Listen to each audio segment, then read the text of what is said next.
Hi folks, thanks for joining me again. So for this painting, this has got in my normal palette here, I've got ultramarine, got cad yellow today. They sent me cad yellow instead of lemon yellow by mistake, so I'm going to use that. I was going to try it anyway, to be honest, for a change. Payne's grey, alizarin crimson, raw sienna, burnt umber, light red. It's £130 Fabriano Watercolour Paper, cold pressed, and this is the large on Ranson Hake. And all I'm putting on initially is just a little bit of water, and I'm going to go into this cad yellow, and I'm going to just start adding some sort of background flavour to the whole thing, just catching a little bit of ultramarine at the same time. Fill the gaps in, and maybe just a little bit of ultramarine in there as well, just a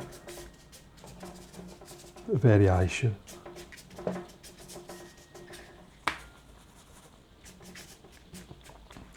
I do tend to just overdo it all the time, so I'm going to try and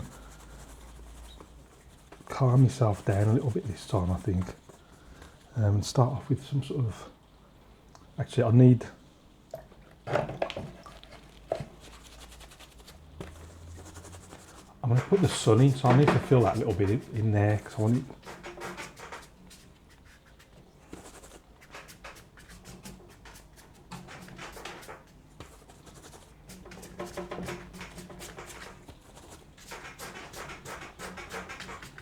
Right.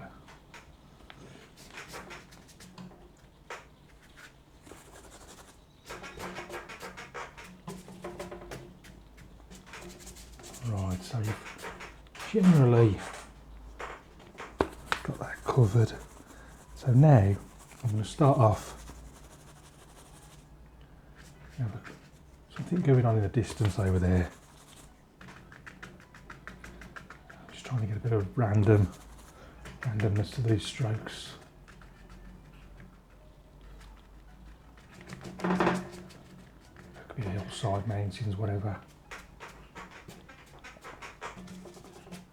I'm trying to get this in as well without re-wetting it, because I've been doing a lot of that recently. I know people must struggle to try and paint along when I'm re-wetting it, and it could end up, a lot of it is going on at just complete random, and I appreciate it must be difficult when I'm trying to get sort of random effects. How can you keep up when it's just random? So this one I was trying to have a little bit more control over it, so you can try and emulate it a little bit better.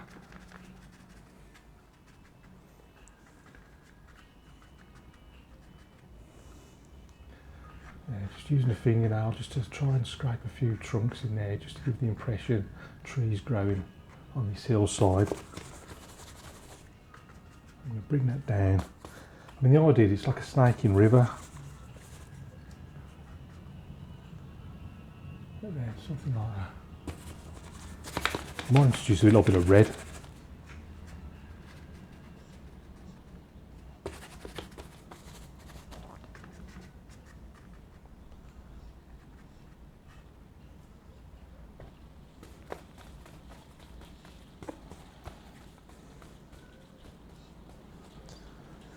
Right, now I've got my chisel edge on the brush, just to gain some sharp edges on these banks. Paper's still a bit wet, so it's still softening off a little bit.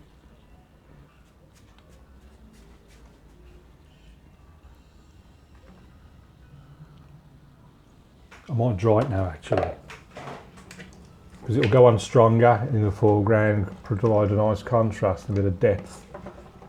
So for now, I'll just pull it tight against the board. Give it a quick dry, it doesn't have to be bone dry.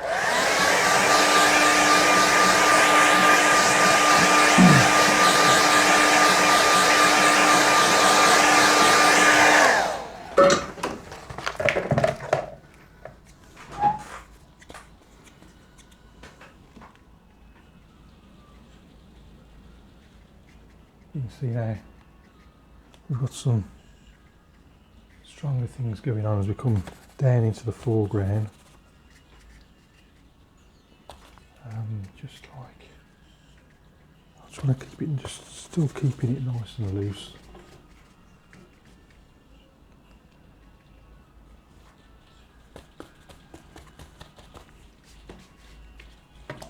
clean the brush. It's all gone a bit muddy.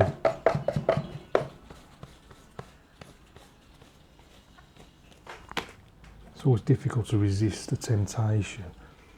With that in there now, I can just pop in a few rocks and things, just using the corner of a plastic card.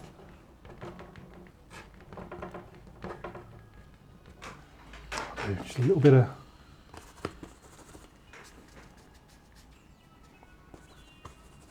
just a hint of some things, just the light sort of shining off the edges of these rocks.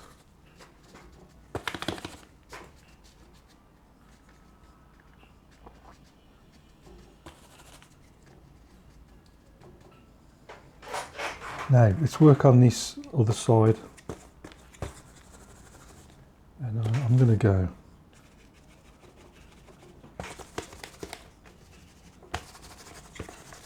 something like that, just flicking the brush up, just flick it up like that, nice little tree effect.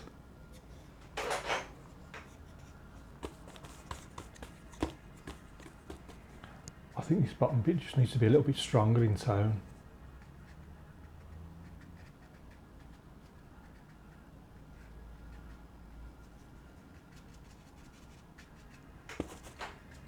See that there, just creates another layer.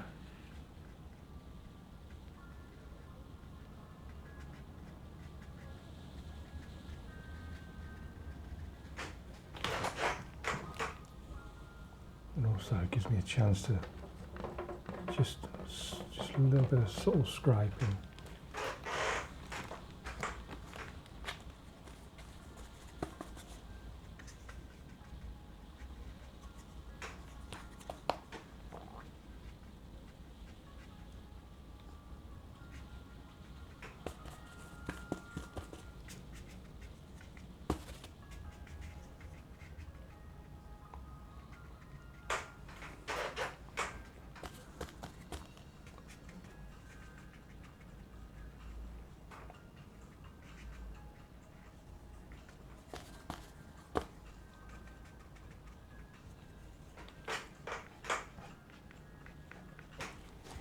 I'll get the rigger brush out, I think.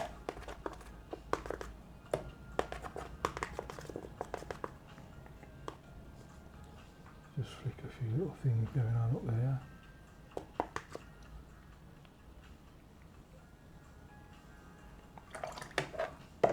Come back to that in a bit, I think.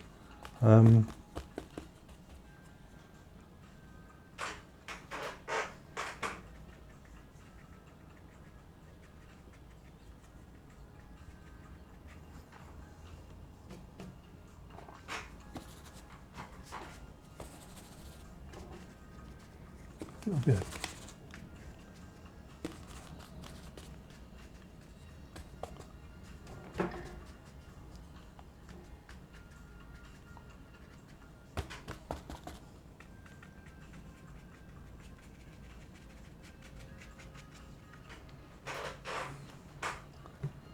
Let's give it a quick dry.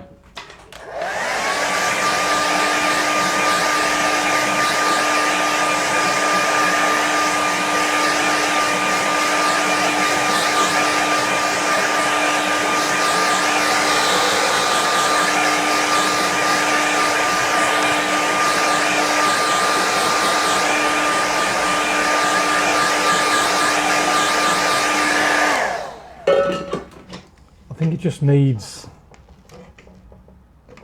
something I'm tempted to just put some little trees or something. I'm just going to try it, sorry. Take the sword liner into some bit of brown, a bit of blue, bit of yellow, a bit of Payne's grey. Stick a bit of red in there as well.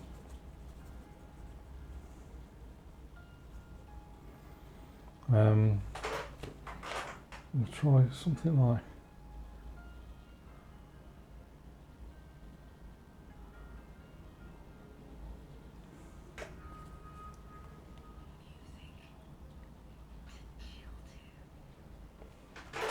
there. I'll stick another one in as well, I think. So I'm doing up there like that.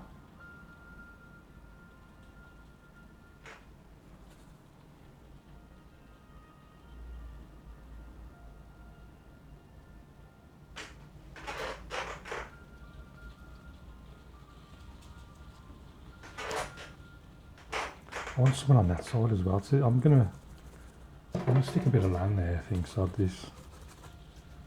Stick a little bit of land there.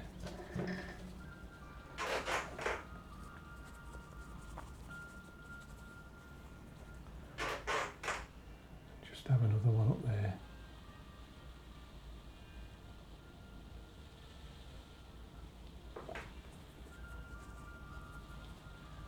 Something else next to it.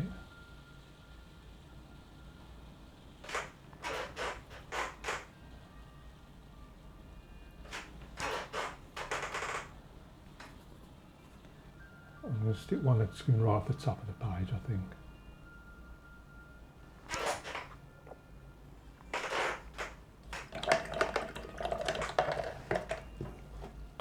Now I want to have the sun just popping its head over those trees. And I'm thinking somewhere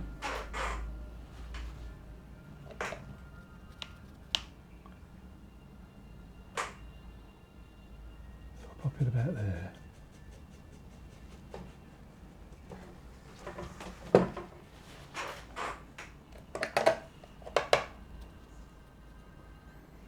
And then with it there. I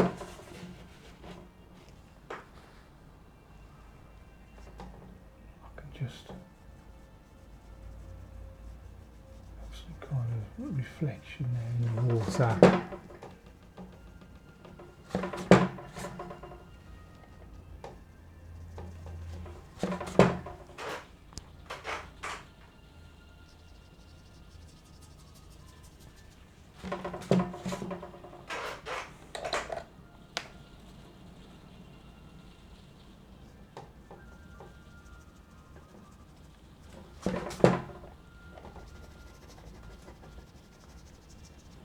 Just making sure it all lines up, something like that.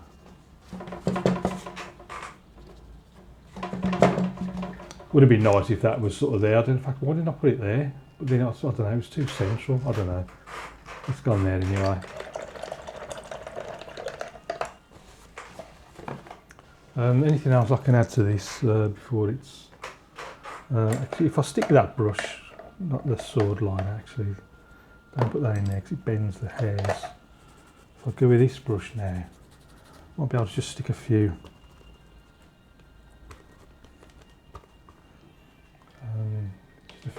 darks. More on that side.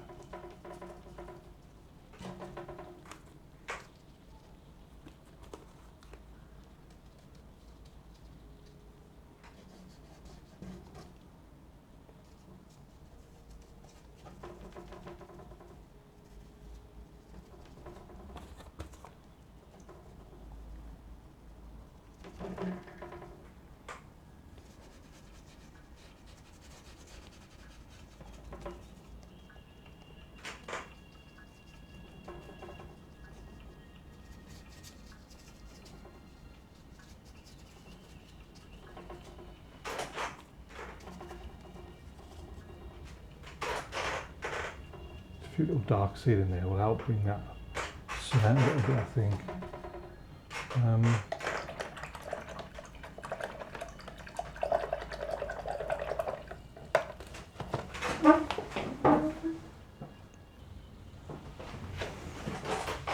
I think I'm just going to put a little boat.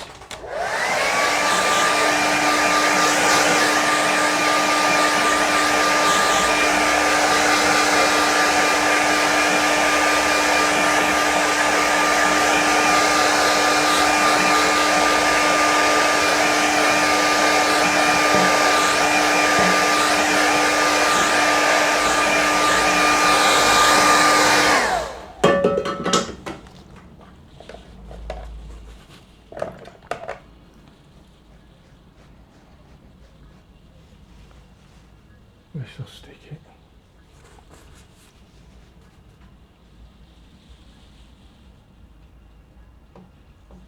I'm just going to stick it there, I think.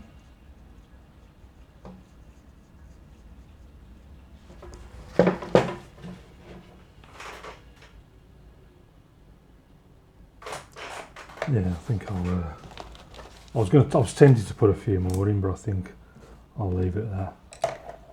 We'll get too far over the top. Always room for a little bird up there. And I'm gonna call that one done. I think just stick me name down the corner. Right, let's stick a mount on it now and see what it looks like.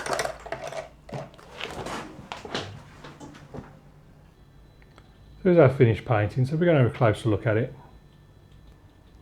I think maybe if it was just a little bit darker, the sky, the sun would have just stood out a little bit better. But something to learn for next time.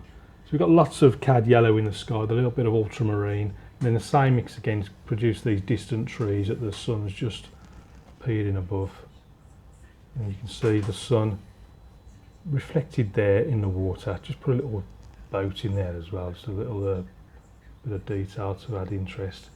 Sort of darkened little shadowy areas coming down, and then you can see the sun's reflections coming right down into the foreground.